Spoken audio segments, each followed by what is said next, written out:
Avec Android versus iOS, c'est clairement la guerre des smartphones en ce moment. Mais pas que, c'est aussi la guerre de la domotique, ainsi que des logiciels et des écosystèmes. Bref, on choisit un camp et en général, on s'y accroche pour éviter le plus possible de toucher à l'autre. Parfois par fanatisme, mais bien plus souvent aussi par simple question de praticité. Et pourtant, dans cette guerre, un troisième acteur va bientôt venir un petit peu faire du zèle, Huawei, car oui, ces derniers ne sont clairement pas contents de ce qui s'est passé l'année dernière et sont prêts à tout déglinguer sur leur chemin en créant un concurrent direct, HarmonyOS. Mais qu'est-ce que cela peut vraiment provoquer? Est-ce que tout ça, ça signe la fin d'Android et voire peut-être d'iOS? Salut, c'est Léo de la chaîne TechMaker et aujourd'hui, on va parler d'HarmonyOS qui devrait très bientôt débarquer absolument partout. En tout cas, c'est ce que Huawei prévoit de faire. Mais déjà, pourquoi cela arrive maintenant? Déjà, histoire de remettre tout ça en contexte, on va rappeler ce qui s'est passé l'année dernière. Ça a été assez tumultueux pour Huawei parce que ces derniers ont été accusés d'espionnage de masse aux États-Unis. Et donc,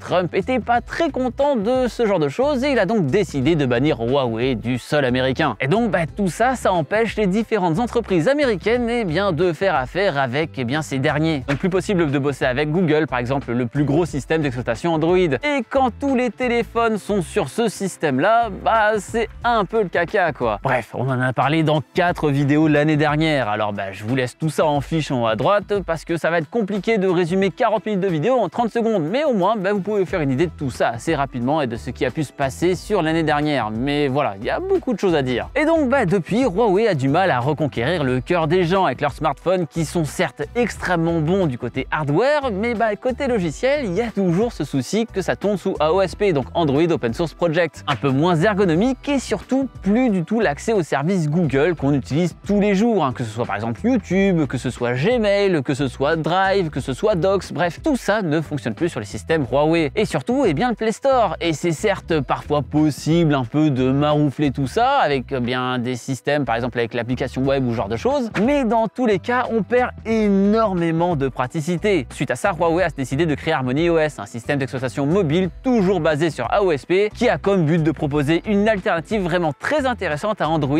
tel qu'on le connaît aujourd'hui, ou même iOS, voire même de les détruire en fait. Car depuis sa création, le système a quand même beaucoup évolué, et en décembre dernier, HarmonyOS 2.0 est arrivé avec l'amélioration du système en lui-même, mais aussi l'envie de carrément construire tout un écosystème autour. Car oui, la puissance d'Android et iOS, c'est pas forcément les smartphones en eux-mêmes, c'est aussi tout ce qui tourne autour de ces derniers. Et donc, tout ce qui est objets connectés, tout ce qui est comme les montres, ce genre de choses, les ampoules ou bien même les toilettes connectées, ce genre de trucs. Mais aussi toutes les suites de logiciels avec notamment la suite Google que vous connaissez tous, dont on vient de parler à l'instant et qui ravage absolument tout sur son passage et qui fonctionne de pair avec Android.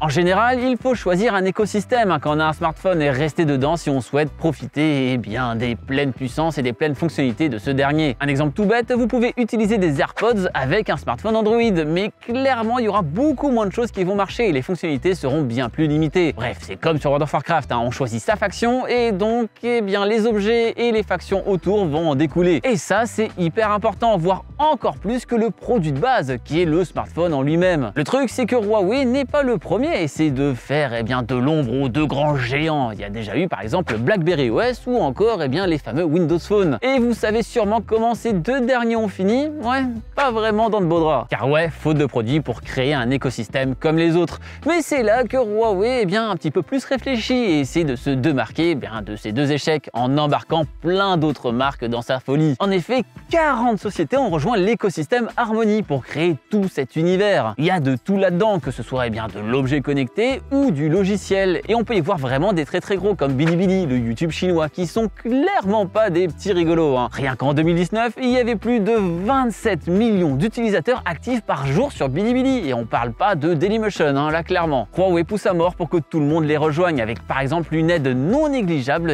aux développeurs indépendants qui vont utiliser leur store au lieu des stores de Google ou d'Apple. Et nul doute que beaucoup d'autres secteurs sont eux aussi aidés énormément dans le but de faire prospérer tout le parc d'Harmony. Bref, Huawei est extrêmement agressif et il voit très grand, avec comme but plus de 100 millions de smartphones sous Harmony OS en 2021. Oui, c'est beaucoup. Et certes, il y a ceux qui vont le rejoindre de manière volontaire, mais en fait, il y en a aussi qui vont possiblement les rejoindre en y étant un petit peu forcés, et pas par Huawei. Car oui, comme on le sait, eh bien, ces derniers sont plus très copains avec les US. Mais en fait, ce ne sont pas les seuls. De nouvelles marques sont rajoutées au fur et à mesure à cette fameuse liste noire, cette entity list des États-Unis. Et récemment, on a par exemple pu voir DJI se faire totalement stomp la tronche par Trump il y a de cela quelques jours. Donc en gros, ils ont foutu à la porte l'un des plus gros constructeurs de drones, de stabilisateurs et de caméras d'action. Ouais, quand même pas ouf. Et ce qui leur est reproché, eh bien toujours la même chose, l'espionnage chinois envers le sol américain. Et donc même sentence que pour Huawei, interdiction de travailler avec des sociétés américaines et donc interdiction de travailler avec Google, Apple, etc. ainsi que Microsoft, tout genre de trucs. Et donc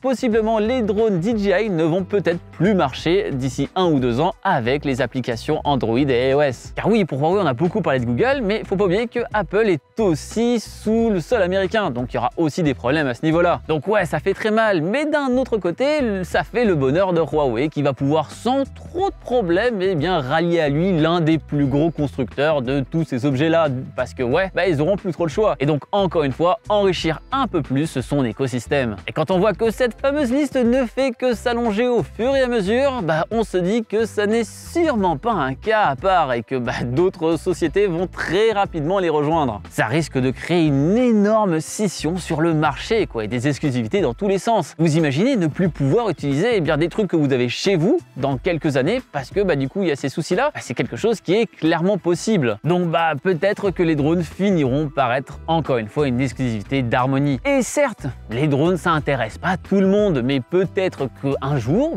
tous les produits chez Xiaomi, donc tout ce qui est ampoule, ce genre de choses, seront aussi exclusifs à Harmony OS car il y aura eu un autre problème. Et ouais, ça veut dire aussi que mes toilettes vont possiblement être hors service du jour au lendemain. Ça va être pas vraiment pratique ce truc. Et le monde de demain fait sacrément peur. Bref, pour DJI, ça va pas se faire tout de suite, parce que bon, en général, des trucs comme ça prend quand même plusieurs mois, voire années, mais ça va clairement pas tarder non plus. La bonne nouvelle dans tout ça, c'est que les produits Huawei qui sont toujours bons aujourd'hui, mais qui sont pas très utilisables dans notre monde occidental, devraient l'être un peu plus si tout ça arrive, avec encore une fois ce nouvel écosystème. Et donc, pourquoi Android pourrait vraiment mourir de ce truc?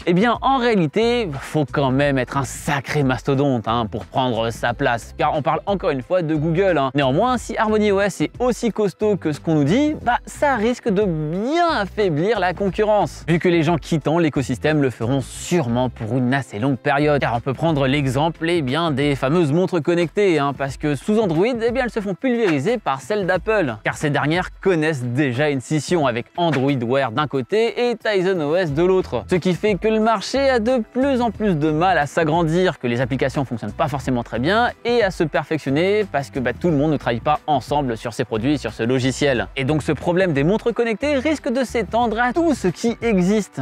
Ça me fait mal de penser au calvaire du RGB dans le monde du PC déjà, on risque de le voir arriver sur tout le monde du smartphone. Mais bon, ça, seul l'avenir nous le dira. En conclusion, on était de plus en plus en train de lâcher le monde des exclusivités, que ce soit dans les jeux vidéo, dans les smartphones, etc. Et on va peut-être y revenir totalement. Yes, ça c'est une bonne nouvelle. Bon, d'un côté, on risque de perdre une certaine praticité, mais bon, cette concurrence ne fera pas non plus que du mal, vu qu'encore une fois, les deux géants actuels vont devoir redoubler d'efforts pour pouvoir avoir toujours ses clients et les garder s'ils ne veulent pas justement se faire dépasser par Harmony. Et ça, c'est toujours une bonne chose côté client. À voir si Android et donc par extension Google peut vraiment se faire un petit peu casser la tronche par Harmony. Parce que certes, ça reste Google, mais de l'autre côté, ça reste Huawei. Et c'est pas non plus une petite boîte. Faut juste espérer par contre que ce nationalisme technologique ne soit pas poussé à son paroxysme et surtout pas dans notre hexagone, parce que sinon on va juste se retrouver avec des téléphones Wiko dans tous les sens et moi, disons que je suis pas méga fan. Et vous alors, est-ce que vous pensez qu'Android et iOS vont être impactés par cet engagement vénère de Huawei envers son système Harmony? Ou alors est-ce qu'Harmony OS a déjà sa tombe de creuser à côté de celle de BlackBerry OS et de Windows Phone? Eh bien n'hésitez pas à pronostiquer tout ça dans les commentaires juste en dessous de cette vidéo. Et j'espère que cette dernière dernière vous aura plu. Si c'est le cas, comme d'habitude, vous savez quoi faire, le bon pouce bleu de l'amour qui fait toujours plaisir et qui aide la chaîne. Et bien sûr, n'hésitez pas à venir faire un petit tour sur mes réseaux sociaux. Et là-bas, pas de restrictions, hein, donc TikTok, Instagram, tout ce que vous voulez. Peut-être que ça arrivera à un moment, donc profitez-en pour le faire dès maintenant. Mais bon, évidemment, le plus important, si ce n'est pas déjà fait, abonnez-vous à la chaîne en cliquant sur le logo qui vient d'apparaître juste là. C'était Léo de la chaîne Techmaker et surtout, n'arrêtez jamais d'apprendre. Salut!